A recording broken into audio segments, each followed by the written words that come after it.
आतंकवाद के पर्याय बन चुके पाकिस्तान में वहाँ की अल्पसंख्यक हिंदू आबादी पर जुल्मों की खबरें तो आपने कई बार सुनी होंगी। कैसे वहाँ हिंदुओं के मंदिर को तोड़ा जाता है, कैसे वहाँ जबरन हिंदू लड़कियों का धर्मांतरण कराया जाता है, ये सब तो आपने कई बार सुना होगा। लेकिन अब उसी पाकिस्तान से जुल्मों की नई कहानियां सामने आ रही हैं। इन कहानियों को सुनकर आप भी कह उठेंगे कि इस देश का नाम पाकिस्तान नहीं बल्कि जुल्मिस्तान होना चाहिए। पिछले दिनों पाकिस्तान का एक वीडियो सोशल मीडिया पर काफी वायरल हुआ, जिसमें कुछ मुस्लिम मस्जिदों को तोड़ रहे थे। जी हाँ, आपने बिल्कुल सही सुना, मुस्लिम मस्जिद तोड़ रहे थे। लेकिन आखिर क्यों? आखिर ऐसी क्या वजह है कि इस तरह की घटना पाकिस्तान में लगातार सुनने को मिल रही है?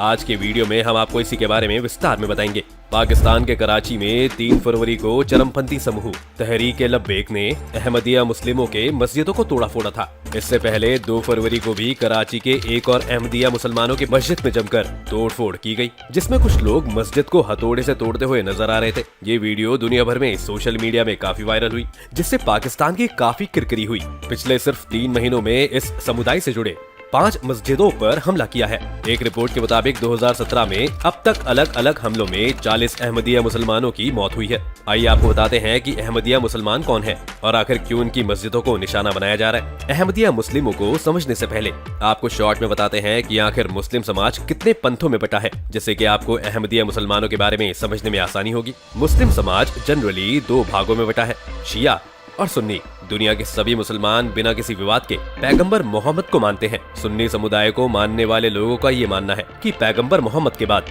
उनके ससुर हजरत अबू बकर मुसलमानों के नए नेता बने, जिसे खलीफा कहा गया। लेकिन वहीं शिया समुदायों का ये मानना है कि पैगंबर मोहम्मद के बाद उनके दामाद हजरत अली असली उत्तराधिकारी थे। उनके अनुसार पैगंबर मोहम्मद भी अपने दामाद को ही वारिस घोषित कर चुके थे, लेकिन धोखे से उनकी जगह अबू बकर को नेता चुन लिया गया। सुन्नी और शिया समुदाय को मानने वाले लोगों के बीच मुख्य अंतर यही है। लेकिन इसके साथ ही सुन्नी और शिया समुदाय में भी अलग अलग पंथ हैं। सुन्नी समुदाय मुख्य रूप से 4 पंथों में बटा है। इन सभी के आस्था और विश्वास में कोई ज्यादा फर्क नहीं है, लेकिन इन लोगों का ये मानना है कि इनके इमाम या धार्मिक नेताओं ने इस्लाम की सबसे सही व्याख्या की है। 8वीं और 9वीं सदी में 4 प्रमुख धार्मिक नेता पैदा हुए जिन्होंने इस्लामिक कानून की व्याख्या की। ये 4 थे इमाम अबू हनीफ, इमाम शाफई, इमाम हम्बल और इमाम मालिक। इमाम अबू हनीफ को मानने वाले लोग हनफी कहलाते हैं। हनफी इस्लाम कानून को मानने वाला एक समूह ही अपने आप को अहमदिया कहता है। अहमदिया मुस्लिम समुदाय की स्थापना का संबंध भारत से ही है। भारतीय पंजाब के अमृतसर शहर के निकट कादियान में मिर्जा गुलाम अहमद ने इस समुदाय की स्थापना 1889 में की थी। अहमदिया समुदाय के दावों के अनुसार इस समुदाय को मानने वाले लोग 200 से अधिक देशों में और इनकी संख्या कुल 1 करोड़ से अधिक है। दुनिया में सबसे ज्यादा अहमदिया मुसलमान पाकिस्तान में रहते हैं।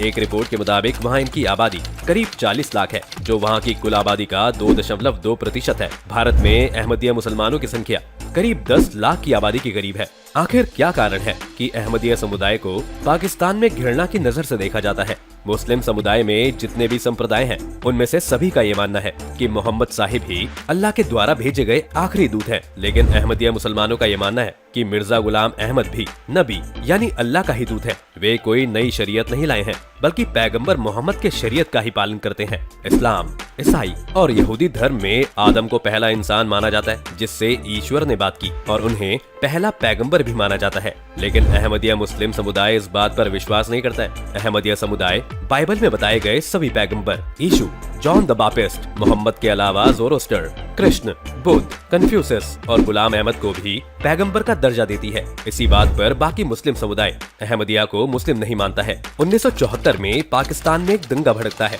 जिसमें 27 अहमदिया मुसलमानों की हत्या हो जाती है, जिसके बाद वहाँ के तत्कालीन प्रधानमंत्री जुल्फिकार अली भुट्टो ने संविधान में संशोधन कर अहमदिया को मुसलमान मानने से इनकार कर दिया। पाकिस्तान में तब से ही अहमदिया को आधिकारिक रूप से मुसलमान नहीं माना जाता है। पाकिस्तान की दंड संहिता की धारा 298 सी में अहमदिया के खिलाफ भेदभाव करने का कानून अधिकार दिया गया है। इसी के तहत अहमदिया को अपने धर्म के प्रचार करने पर पूरी तरह से रोक लगी हुई है। ऐसा करने पर वहाँ 3 साल की सजा का नियम है। अहमदिया मुस्लिम पाकिस्तान में दूसरे स्तर के नागरिक का दर्जा रखते हैं। 2002 में अहमदिया के लिए वहाँ की सरकार ने अलग से वोटर लिस्ट प्रिंट कराई, जिसमें उन्हें गैर मुस्लिम माना गया। एक रिपोर्ट के मुताबिक 2017 के बाद से कम 13 अहमदिया मुसलमानों की हत्या कर दी गई एवं 40 को घायल कर दिया गया। पाकिस्तान के पंजाब में अहमदिया कब्रिस्तान में जमकर तोड़फोड़ भी की गई एवं कई कब्रों को तोड़ दिया गया। इसके साथ ही वहाँ पर अहमदिया विरोधी नारे भी लिखे गए। पाकिस्तान में अहमदिया समुदाय के खिलाफ ईशा निंदा के मामले भी दर्ज होते रहे हैं। अल जजीरा की रिपोर्ट के मुताबिक सिर्फ 2020 में इस समुदाय के खिलाफ 30 से अधिक मामले दर्ज किए गए हैं। वहीं धर्म से जुड़े 71 मामले इस समुदाय के ऊपर दर्ज किए गए हैं। पिछले साल अहमदिया मुसलमानों पर जुल्म की हदें तब पार कर दी गई जब पाकिस्तान के फैसलाबाद शहर में बकरी ईद के मौके पर घर के अंदर कुर्बानी देने के आरोप में इस समुदाय के 3 लोगों को गिरफ्तार कर लिया गया।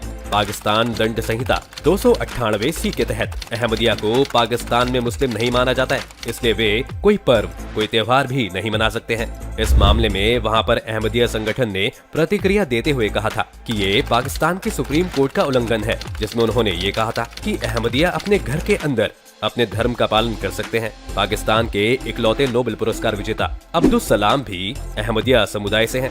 पाकिस्तान के कट्टरपंथी समूह को उनका नोबेल पुरस्कार तो स्वीकार है, लेकिन उनका अहमदिया होना स्वीकार नहीं है। इसी वजह से उनके कब्र पर लिखी मुस्लिम शब्द को कट्टरपंथी मिटा देते हैं। इस घटनाओं से ये माना जा सकता है कि पाकिस्तान में अहमदिया मुसलमानों की आजादी पर वहाँ के बहुसंख्यक समुदाय, सरकार और कानून ने पहरा लगा दिया है।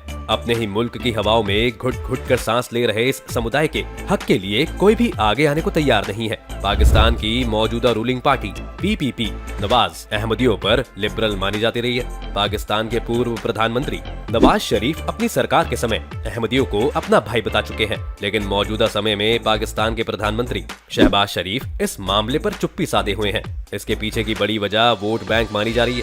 पाकिस्तान के अहमदिया वोटर्स की संख्या मात्र 1.67 लाख है, जो वहां की कुल आबादी का मात्र 0.09% है। पाकिस्तान में माइनॉरिटी, खासकर हिंदुओं को लेकर धर्म परिवर्तन, मंदिरों में तोड़फोड़, इस निंदा के मामले में केस, हिंसा से जुड़ी खबरें सामने आती रहती हैं। पिछले साल अप्रैल में आई centre for democracy, pluralism and human rights की रिपोर्ट्स आई थी, जिसमें ये कहा गया कि पाकिस्तान में अल्पसंख्यकों के साथ गैर नागरिक जैसा सलूक किया जाता है। इस रिपोर्ट में ये भी कहा गया कि पाकिस्तान में कठोर इश्तिंदा कानून है, जिससे अल्पसंख्यकों को डराकर धर्म परिवर्तन कराया जाता है।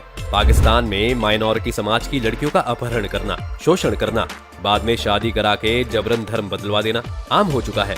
अमेरिका की रिलीजियस फ्रीडम रिपोर्ट में अनुमान लगाया गया है कि यहाँ हर साल 1000 से ज्यादा लड़कियों की जबरन शादी कराकर धर्म परिवर्तन करा दिया जाता है। संयुक्त राष्ट्र की रिपोर्ट बताती है कि पाकिस्तान में शिया, इस्माइली, अहमदिया, बोहरी, हिंदू, सिख, ईसाई समुदायों के साथ भारी भेदभाव होता है, जिसमें हिंसा, अपहरण, जबरन धर्म परिवर्तन शामिल है। पाकिस्तान की कुल आबादी में 96% से अधिक मुसलमान है, जबकि 1.59% ईसाई और 1.60% हिंदू हैं। इसी रिपोर्ट के मुताबिक हाल फिलहाल में 84 लोगों को इस निंदा कानून के तहत आरोपी बनाया गया है, जिसमें 3 लोगों की कोर्ट के फैसले से ही पहले हत्या कर दी गई। International forum for right and security की रिपोर्ट के मुताबिक साल 2021 में 78 ऐसे मामले दर्ज किए गए हैं, जिसमें जबरदस्ती धर्म परिवर्तन किए गए हैं, जो 2020 की तुलना में 80% ज्यादा है। सबसे ज्यादा हिंदुओं के 39, ईसाइयों के 38 और एक मामला सिख लड़की के दर्ज किए गए हैं। पाकिस्तान में जबरदस्ती धर्म परिवर्तन के मामले सबसे ज्यादा सिंध राज्य से 40 आए हैं। इसके बाद पंजाब से 36 मामले सामने आए हैं। ये वो आंकड़े हैं जिसे पाकिस्तान की पुलिस ने दर्ज किए हैं। जिस देश में कानूनी रूप से किसी समुदाय के साथ भेदभाव करने का पुलिस के पास अधिकार हो, वहाँ जुल्म के ऐसे मामले दर्ज होते होंगे, इस पर विश्वास करना मुश्किल है। पाकिस्तान भारत पर मुसलमानों के हितों के साथ भेदभाव करने का आरोप लगाता है, लेकिन कई न्यूट्रल रिपोर्ट ये बता रही हैं कि पाकिस्तान में हिंदू, सिखों, ईसाइयों की बात तो दूर, इस्लाम धर्म के ही अलग अलग समुदायों, अहमदिया, शिया के साथ दोयम दर्जे का व्यवहार कर रहा है। साफ है कि पाकिस्तान अपने अल्पसंख्यक नागरिकों को शांति सुरक्षा देने से विफल रहा है, जिसे भारत पर उंगली उठाने का कोई हक नहीं है। दोस्तों, आपको क्या लगता है, क्या भारत को अहमदिया मुसलमानों के हक के लिए संयुक्त राष्ट्र में आवाज उठानी चाहिए? अपने विचार कमेंट बॉक्स में जरूर रखिएगा। ऐसी ही और वीडियो देखने के लिए हमारे चैनल को सब्सक्राइब कीजिए और वीडियो को लाइक कीजिए।